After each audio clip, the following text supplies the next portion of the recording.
Here's how my husband and I bought $1 million home at age 22 and 23 with one income, 2 kids, and no family money. Okay, we didn't buy $1 million home, but we did buy a home at age 22 and 23 with 2 kids and one income. There's a couple of things that we did, for the couple of years prior to that. We both moved out at 18. We didn't live with family at any point during this year. And there's a couple of things that I know just really helped us on our way to home ownership. The 3 things we did that helped us own a home young are open credit cards as soon as we could and use them responsibly.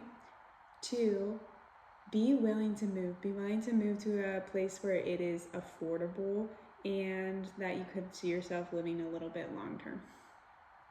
3, save as much as we could young, as in don't get a car loan before 21. So we did have some things working in our favor to help this happen. And I'm not saying that anyone at any time can buy a house, but I am saying that there are actionable things that we can do to help own a home sooner. So with the credit card, we opened them as soon as we both turned 18. We each got our own lines of credit and we used them super responsibly. So we were paying them off every month. I think our first cards were both a student card. We ended up adding each other on as authorized users to help build each other's credits.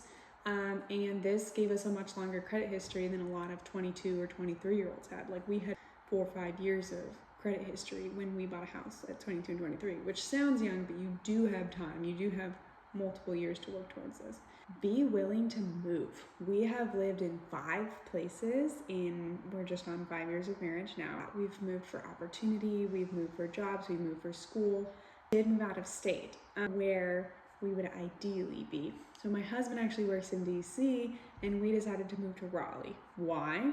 It's so much more affordable here. In Virginia, to get this same house, we would have to spend 3 to 4 times as much in the areas that we would want to be in. So yeah, unfortunately, we're losing time with him at home, but he doesn't have to work as much. I think we'd lose more time if he was trying to pay for a house that's 3 times as much. Willing to move. We've lived in 4 states, 5 different places. It has been so good for us. It's been good for us as people, but it's also been good for our career growth. You can be happy anywhere, you just have to make it home. We are fortunate that my husband's job is pretty flexible. That being said, he's a pilot, so he has to work in major cities, and so it's not flexible in that aspect, but pilots can commute. But a lot of people work remote, or a lot of people have jobs that they could get in one city or another, and just moving to a lower cost of living area is super important. I think it's pretty unrealistic for a lot of people to try and buy their first home in a high cost of living area. You can get a starter home an hour outside, or, and I know everyone says this, I do know that, and we make sacrifices to do this, but we really believe that home ownership young will set us ahead long term, and that's what we care about. So making sacrifices now so that we can have our dream house in the high cost of living area later. Being willing to move, being willing to commute.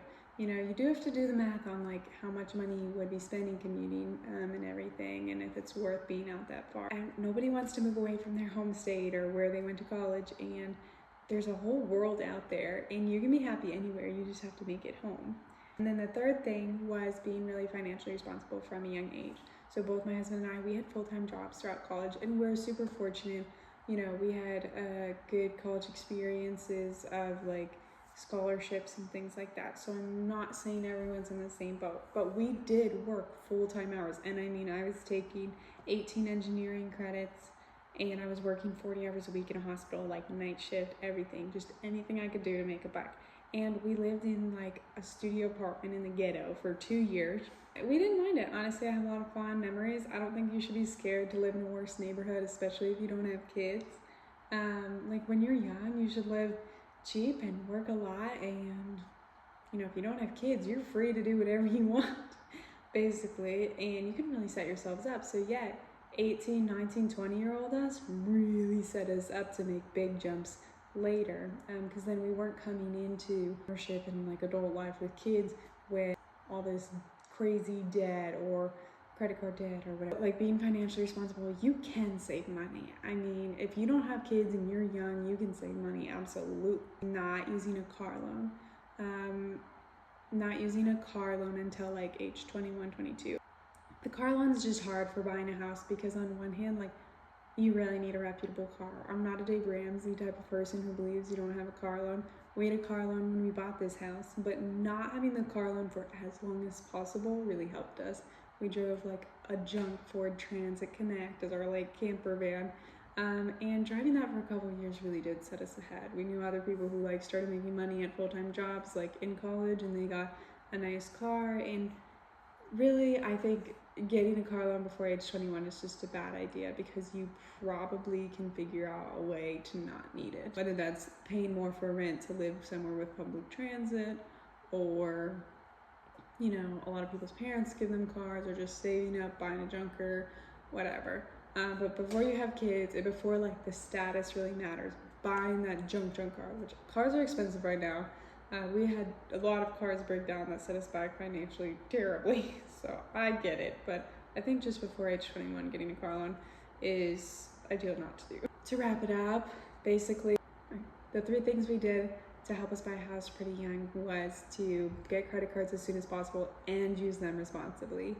Be willing to move for career, for opportunity, for cheaper cost of living, whatever it may be. Even getting a year outside of your hometown is just wonderful, I think, in growing up. And 3, this one is the most important, but also the easiest overlooked, is just save $1. You can do it, especially if you don't have kids. Now, I don't know, if you do have kids, kids make everything harder. And I love my kids, but man, I had free time to work and to hustle before, and now I really don't, so. Anyways, it's totally possible to buy a home young.